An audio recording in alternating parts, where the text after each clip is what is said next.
प्रिय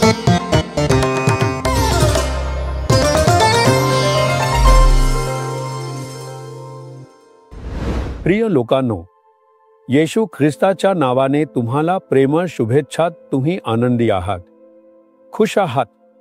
तुमच्या चेहऱ्याकडे पाहिल्यावरच कळतंय की आज तुम्ही आनंदी आहात। असं काही नाही, थोडं थकल्यासारखं वाटतंय असं म्हणताय का? थकलेल्या लोकांना बळ देण्यासाठीच तर परमेश्वर तुमच्याशी बोलत आहे। आनंदी राहा, सगळं चांगलंच होईल। आज परमेश्वर सर्व काही उलट करून ठेवतील। ज्या गोष्टींना तुम्ही घाबरत आहात त्या सगळ्या चांगल्यासाठी बदलतील। म्हणूनच परमेश्वर तुमच्याशी बोलत आहे। मग कशाला घाबरायचं? तुम्ही तर येशू सोबत चालत आहात, नाही का? त्याचा हात धरून पुढे चला। मग आज परमेश्वर काय सांगत आहे तर पवित्र शास्त्रात स्तोत्रसंहिता अध्याय 92 वचन 12, नीतिमान खजुरीच्या झाडासारखा समृद्ध होईल, तो लेबानोनातील देवदारासारखा वाढेल। खजुरीसारखी समृद्धी आणि देवदारासारखी वाढ तुमच्या जीवनात यावी, ही आशीर्वाद परमेश्वर तुम्हाला द्यायला इच्छित आहेत। खजुरीच्या झाडासारखी समृद्धी। तुम्ही खजुरीचे झाड पाहिले आहे का? Palm tree. आमच्या गावात विशेषतः नालुमावडी भागात जिथे मी तेरिकाडू म्हणतो तिथे खजुरीची झाडे आहेत। या खजुरीच्या झाडांना फारसे खत घालण्याची किंवा भरपूर पाणी देण्याची गरज नसते। त्यांना वारंवार पाणी द्यावे लागत नाही। सुरुवातीला पोषण मिळाले की ते वाढायला लागतात आणि कोरड्या जंगलात सुद्धा चांगले टिकतात। ही खजुरीची झाडे भरभराटीला येतात। त्यांच्या पानांकडे पाहिल्यास ती ताजीतवानी आणि हिरवीगार दिसतात। जरी जोरदार वारा आला तरी मी पाहिले आहे की ती वाकतात आणि पुन्हा उभी राहतात। हे झाड इतक्या सहजपणे खाली पडत नाही, ते सुरक्षित आणि मजबूत संरचनेसारखे उभे राहते। म्हणूनच नद्यांच्या काठावर, मोठ्या कळ्यांच्या किनाऱ्यावर आणि कालव्यांच्या बाजूला खजुरीची झाडे लावलेली असतात।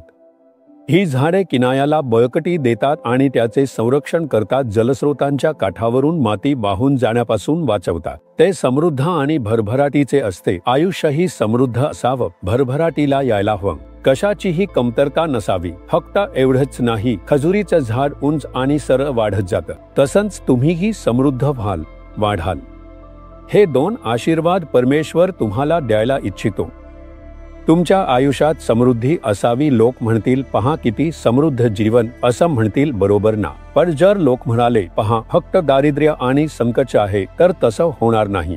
समृद्ध आणि कोणत्याही कमतरतेशिवाय असं जीवन म्हणजेच खऱ्या अर्थाने समृद्ध जीवन, जिथे काहीही कमी नाही, पूर्ण समाधान आहे। मग जर तुम्ही वाढत्या देवदाराच्या झाडासारखे असाल तर शिक्षणात प्रगती होईल, नोकरी करत असाल तर त्यातही उन्नती मिळेल, व्यवसाय केला तर व्यवसायात प्रगती होईल, तुम्ही जिथे असाल तिथे उंची गाठाल। हीच आशीर्वादाची इच्छा परमेश्वर ठेवतो। यासाठी एकच गोष्ट आवश्यक आहे, न्यायी व्यक्ती कोण? हा आशीर्वाद कोण मिळवू शकतो? न्यायी लोक। न्यायी व्यक्ती कोण आहे? जिथे कुठे न्यायी लोक आहेत तिथेही अन्याय घडत आहे। जगात अन्याय वाढला आहे। सत्ताधारींपासून अधिकाऱ्यांपर्यंत आणि सामान्य लोकांपर्यंत आता अन्यायाविषयी विचार सुरू आहे। फक्त पैसा कमवायचा, कसंही करून वर चढायचं, त्यासाठी काहीही करायला तयार असतात, कुणालाही फसवतात। न्यायाने वागण्याची मानसिकता बदलून गेली आहे। आपण या जगातील लोकांसारखे नसावे असे परमेश्वर सांगतो। तो न्यायी देव आहे। आपला देव कसा आहे? तो न्यायाने भरलेला आहे। मग आपणही न्यायी असले पाहिजे, तेव्हाच आपल्या जीवनात समृद्धी आणि चांगुलपणा येईल। जे काही करायचं ते न्यायाने करायला हवं। अन्यायकारक गोष्टी करू नयेत, अन्यायाने मिळवलेली संपत्ती असू नये, अन्यायाने आपण उंच जावं असंही विचारू नये, अन्यायाने पैसा कमवावा असं कधीही विचारू नये। न्याय आणि प्रामाणिकपणावर लक्ष केंद्रित करायला हवं, कारण परमेश्वर हा न्यायी देव आहे। मग हा न्यायी माणूस म्हणून मिळणारा आशीर्वाद कधी मिळतो? येशू ख्रिस्ताच्या रक्ताने शुद्ध केलेले लोक न्यायी ठरतात। पापी असलेल्या आपल्याला न्यायी बनवण्यासाठी येशूने स्वतःला क्रूसावर अर्पण केले। म्हणून जेव्हा आपण पापातून मन वळवतो तेव्हा येशूच्या कृपेने आपण न्यायी ठरतो। यापुढे आपले प्रत्येक कृत्य, बोलणे आणि वर्तन न्याय्य असले पाहिजे। हा माणूस काहीतरी चुकीचं बोलतोय असं म्हणता कामा नये। आपले जीवन असे असले पाहिजे की लोक म्हणतील, हे लोक न्यायाने वागत आहेत।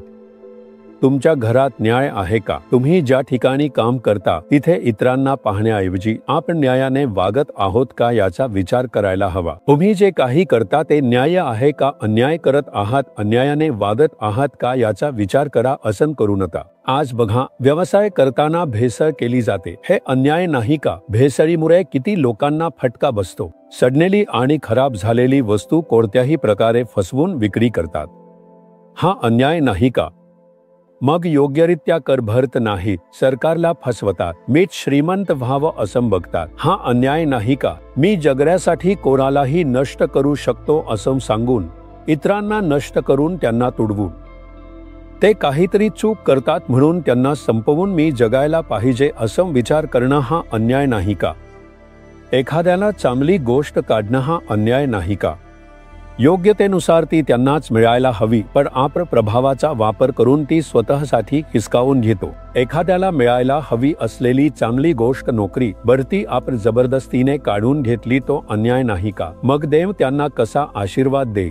म्हणूनच जर तुम्ही न्यायाने वागला तरच तुम्ही समृद्ध होऊ शकता, प्रगती करू शकता. परमेश्वरा, मी न्यायाने वागण्यासाठी माझे जीवन तुझ्या हाती सोपवतो. हे सांगा, प्रत्येक दिवस न्यायाने जगणं शक्य आहे का? शक्य आहे. कोणत्याही काळात शक्य आहे. जर देव आपल्या सोबत असतील तर नक्कीच शक्य आहे. तेव्हाच देव आशीर्वाद देऊ शकतात. जे म्हणतात जगता येतं त्यांना देव आशीर्वाद देतील. म्हणूनच मनापासून मी प्रार्थना करतो, परमेश्वरा, मी न्यायाने चालावे, न्यायी राहावे, अन्यायाला कोणतीही जागा देऊ नये. कृपया मला मदत करा. माझी प्रार्थना ऐका. परमेश्वर कृपा करतील. तुम्ही आशीर्वादित व्हाल आणि उंचावले जाल. तुम्ही आता प्रार्थना करत आहात का? परमेश्वरा, मी अन्यायाला कोणतीही जागा देऊ नये. मी न्यायाने चालावे, प्रामाणिकपणे वागावे.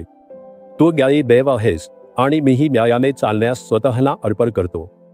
तुम्ही माझा ताडाचे झाड सारखा समृद्ध करून एब्रूच्या झाडासारखा वाढवण्यासाठी आशीर्वादित करत आहात, हे मी विश्वासाने स्वीकारतो. येशूच्या नावाने आमेन. आमेन.